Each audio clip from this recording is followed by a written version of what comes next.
Reit, y fwydlen, cwrs cyntaf, hash tatws gyda avocado a jalapeno. Ble mae vines? Mae'n dweud, vine tomatoes, mae'n dweud. Wel, mae'n effar ni. 400 gram o tatws. 420. Gratio y tatws. Really? Fi'n credu bod fi'n mynd i dorri nhw lan yn pieces bach. Mae hwn yn workout. Neu tatws nawr yn y tea-cloth. Oh gosh, ydy'r dŵr fod y mas yn brown. Och y fi. Cymysgwch popeth gyda'i gilydd a'i roi yn y badell ffrio gyda popeth tato hefyd.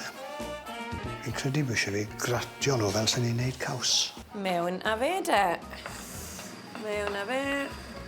Mae'n dipyn o job hwn yn starter, ydw i?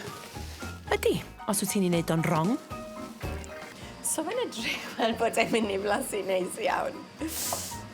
Potsiwch yr wy fel fi'n neud na'r ardal. Potsiwch yr wy.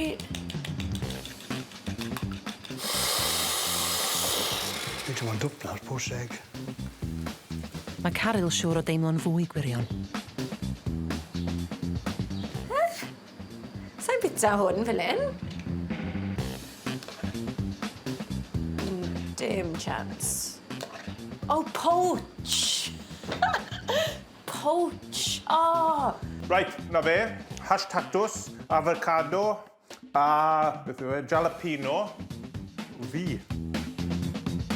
Y tri chogydd rygbi wedi llwyddo i roi pwyntiau ar y sgorfwrdd a'r cwrs cyntaf wedi gwblhau.